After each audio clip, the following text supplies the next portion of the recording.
கேள்விப்பட்டதே இல்லை. தேவர்களுக்கு வந்து சாபம் விட்றாங்க, அவங்களோட சக்தியெல்லாம் இழக்கணும். வந்து அகோரிங்களும் வருவாங்களா? எங்க எப்படி 144 வருஷத்துக்கு ஒரு வாட்டின்னு சொல்றது வந்து இந்த ஸ்பிரிச்சுவல் எனர்ஜின்னு சொல்றது இல்லையா? இந்த டைம் பீரியட் வந்து எனக்கு தெரிஞ்சுக்கலாமா, எப்பல இருந்து எப்போ? ஆனால் எல்லாராலையும் கலந்து கொள்ள முடியாது. கலந்து கொள்ள முடியாதவர்கள் அவங்க வீட்டில் இருந்தபடியே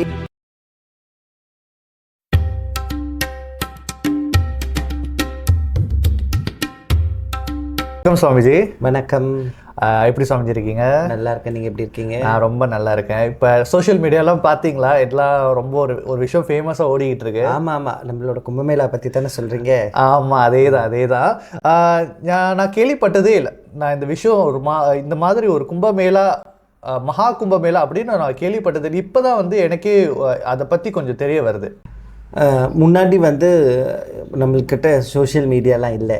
இப்போ சோஷியல் மீடியா இருக்கிறனால இந்த கும்பமேளா வந்து ரொம்ப ஃபேமஸாக போயிட்டுருக்கு.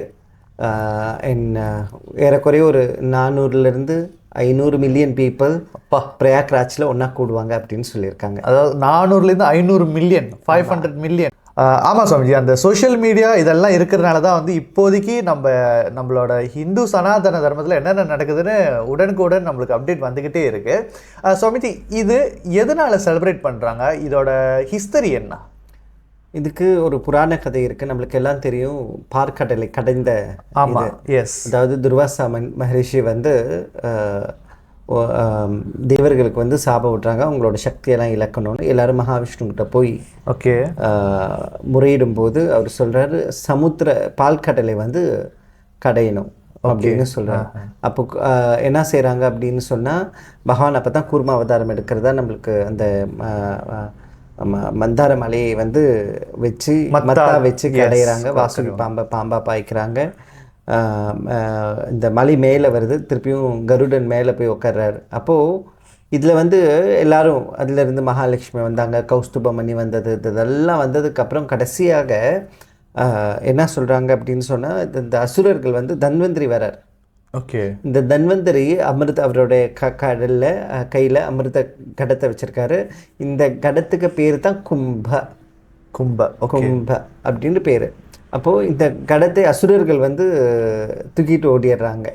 அப்படி தூக்கிட்டு ஓடுனதுக்கு தேவர்களுக்கும் அசுரர்களுக்கும் சண்டை நடந்துகிட்டு இருக்கு. அதுக்கு இடையில வந்து இந்த கும்பத்தை தூக்கிக்கிட்டு ஜெயன் வந்து இந்திரனுடைய மகன் வந்து ஓடுறான். 4 கடவுளுக்கு கொடுக்கறதுக்காக, 4 கிரகங்களுக்கு கொடுக்கறதுக்காக. இதில் சூரியன், சந்திரன், வியாழன், சனி, இந்த 4 கிரகங்களுக்கு கொடுக்கறதுக்காக போகிறார். இது அவர் ஓடும்போது இது என்ன செய்யுது அப்படின்னு சொன்னால், இது 4 இடங்களில் விழுறது. சுவாமிஜி, அப்போ வந்து அந்த கும்பத்தை தூக்கிட்டு ஓடுற ஒரு கட்டத்தில் வந்து அந்த ஒரு 4 சொட்டுகள் விழுந்தது அந்த இடம். அப்போ எங்கெல்லாம் இது விழுந்துச்சு? இது நாசிக்கில், உஜ்ஜைனில், ஹரித்வாரில், அப்புறம் பிரயாக்ராஜில், இந்த 4 இடங்களில் விழுந்ததாக சொல்லப்பட்டது. இந்த 4 இடங்களில் தான் நம்மளுடைய கும்பமேளா நடக்கும். இந்த கும்பமேளாவில் பார்த்தோம்னா அர்த்த கும்பமேளா, அப்புறம் மகா கும்பமேளான்னு இருக்கும். இந்த மகா கும்பமேளா அப்படின்னு சொல்லப்பட்டது 12 வருஷத்துக்கு ஒரு தடவை வரும். 12 வருடங்கள் அப்படின்னு சொல்லும்போது தேவர்களுக்கு வந்து 12 நாட்கள். அதனால தான் இந்த மகா கும்பமேளாவானது 12 வருடங்களுக்கு ஒரு முறை அப்படின்னு சொல்லியிருக்காங்க. இதில் வந்து 3 கிரகங்கள் வந்து எப்பயுமே ஒன்றிணையும். ஒரு பிரத்யேகமான ஒரு ரீதியில் இந்த இடங்கள், இது இந்த முதலே சொன்ன மாதிரி இந்த 4 கிரகங்களுக்கு கொடுத்தாங்க. இதில் 3 கிரகங்கள் வந்து சூரியன், சந்திரன், அப்புறம் சூரியன், சந்திரன், குரு இல்லைன்னா வியாழன். இந்த கிரகங்கள் ஒரு பிரத்யேகமான ரீதியில் இருக்கும்போது இந்த இடங்கள், நான் சொன்னப்பட்ட இந்த இடங்கள் குறிப்பிட்ட காலம் வரைக்கும் அங்கே வந்து இந்த ஸ்பிரிச்சுவல் எனர்ஜின்னு சொல்கிறேன் இல்லையா, ஆன்மீக அலைகள், ஆன்மீகத்தன்மை வந்து ரொம்ப அதிகமாக இருக்கும். அதனால இதை செய்யறதுக்காக இந்த 144 வருஷத்துக்கு ஒரு வாட்டின்னு சொல்கிறது வந்து இதோடு சேர்த்து சனி, ஓ இந்த இதுகளோட சேர்த்து சனியும் சேர்ந்து இருக்கிறனால இந்த 144 வருஷம், அதாவது நம்ம லைஃப் டைமில் ஒரு தடவை தான் இது வரும். ஒரு மனிதனுடைய ஆயுள் காலகட்டம் வந்து 100 வயசு. 2 லைஃப் எடுத்துக்கணும் அப்போ பார்க்குறதுனா. அப்போது நமக்கு எல்லாம் கொடுப்பனை என்னன்னா, இந்த காலகட்டத்தில் நடக்கு கும்பமேளா நம்ம பார்க்குறோம், நம்ம போய் கலந்துக்கிறோம். இல்லைன்னா இந்த காலகட்டங்களில் நம்ம இருக்கிறதே நம்மளுக்கு வந்து ஒரு சந்தோஷமான விஷயம், ஒரு அரிதான விஷயம். நமக்கு வந்து உண்மையாகவே இறைவனோட அருள் அதிகமாக இருக்குது அப்படின்னு அர்த்தம். சுவாமிஜி, இதில் வந்து நிறைய பேர் கலந்துக்குவாங்க சொன்னீங்க. இதில் வந்து அகோரிங்களும் வருவாங்களா? எங்கே இருந்தாலும் அந்த அகோரிங்களாம் அந்த அன்னைக்கு வந்து அந்த கும்பமேளாவுக்கு வந்துடுவாங்களா?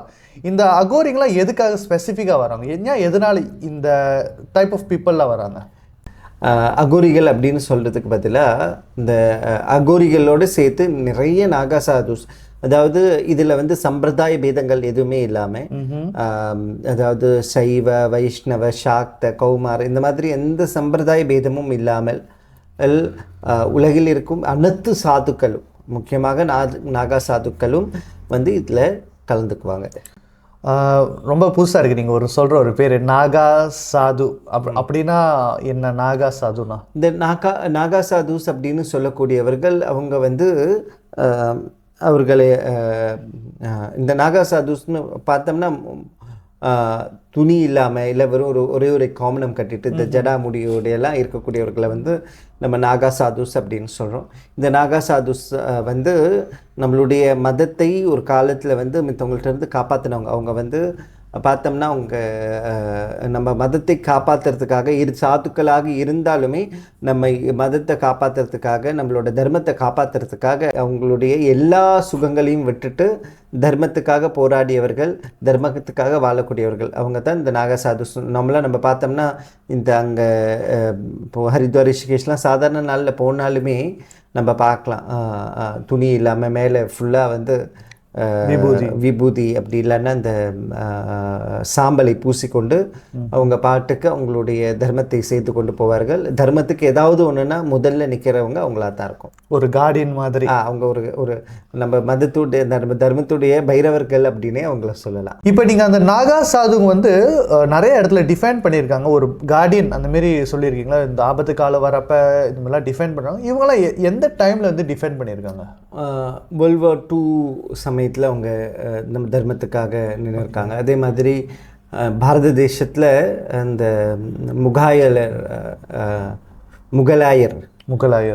முகலாயர் அரசர்கள் வந்து தாக்கும் போதும் அந்த இடத்துலையும் நம்ம தர்மத்துக்கு காக்கிறதுக்காக நின்னவங்க வந்து நாகா சாதுஸ். அதனால் அவங்களுக்கு கொடுக்கக்கூடிய இந்த கும்பமேளா பார்த்தோம்னா நம்மளுடைய ஆன்மீக தலைவர்கள் எல்லாருமே ஒன்று கூடக்கூடிய இடம்.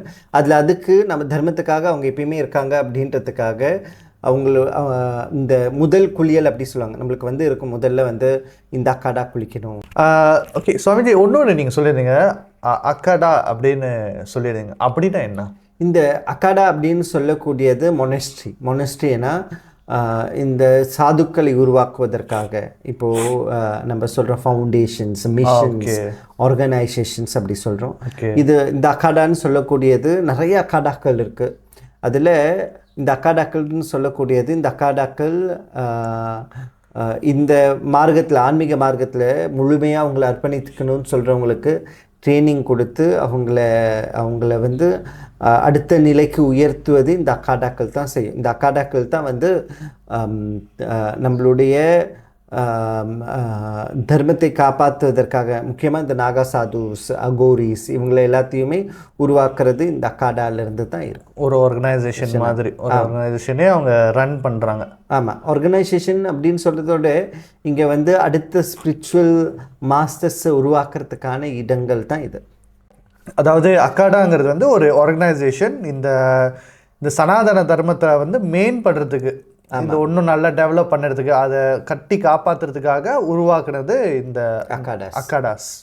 சுவாமிஜி, இதை நீங்கள் சொல்கிறப்ப எனக்கு ரொம்ப சந்தோஷமாக இருக்குது கேட்குறதுக்கு. இவ்வளோ அழகான ஒரு விஷயம், இந்த கும்பமேளா எனக்கே போயிட்டு கலந்துக்கணும்னு ஒரு ஆசையாக இருக்குது. ஆனால் வந்து ஒரு சிலரால் வந்து மேபி வந்து அவங்களால ட்ராவல் பண்ண முடியாதோ இல்லை கலந்துக்க முடியலனோ அவங்க வந்து ஏதாச்சும் இந்த காலகட்டத்தில் ஏதாச்சும் பண்ணலாமா? அதாவது கும்பமேளா இந்த இடங்களில் நடந்தாலுமே, இப்போது பிரயாகராஜில் இப்போ நடந்தாலுமே அதுடைய அதுடைய தாக்கம் வந்து உலகம் ஃபுல்லாகவே இருக்கும். நான் சொன்ன இந்த கிரகநிலை தாக்கம் அப்படின்னு சொல்கிறது உலகம் ஃபுல்லாகவே இருக்கும். அதனால் நாம் நம்ம வீடுகளில் நித்தியமாக குளிக்கும்போது கங்காவை நினைத்து குளிங்க. இந்த காலகட்டங்களில் ஏதாவது ஒரு நீர்நிலை, அதாவது ஆறு, கடல், இந்த மாதிரி இடங்களில் போய் குளித்தல் நல்லது. அதுக்கப்புறம் நம்ம வீடுகளில் நித்தியமும் 2 நேரம் விளக்கேற்றணும். நான் எப்பயுமே சொல்கிறது தான், நாம் ஒரு இடத்துக்கு போய் செய்யணும்னு இல்லை, அந்த இடத்துல இருக்கக்கூடிய அதே இதை வந்து நம்ம கொண்டு வரணும்னா அதுக்கேற்ற மாதிரி சில விஷயங்களை வீட்டில் செஞ்சால் போதும். அதுக்கப்புறம் நம்ம விஷ்ணு சஹஸ்ரநாமம், லலிதா சஹஸ்ரநாமம் இல்லாட்டினா ஏதாவது ஒரு உபாசனையோ சாதனையோ சாஸ்திரங்கள் படித்தல், இதெல்லாம் இந்த காலகட்டத்தில் செய்கிறது வந்து ரொம்ப இம்பார்ட்டண்ட். இந்த காலகட்டம் வந்து வெறும் கங்கையில் போய் பிரயாக்ராஜில் போய் குளிக்கிறது மட்டும் இல்லை.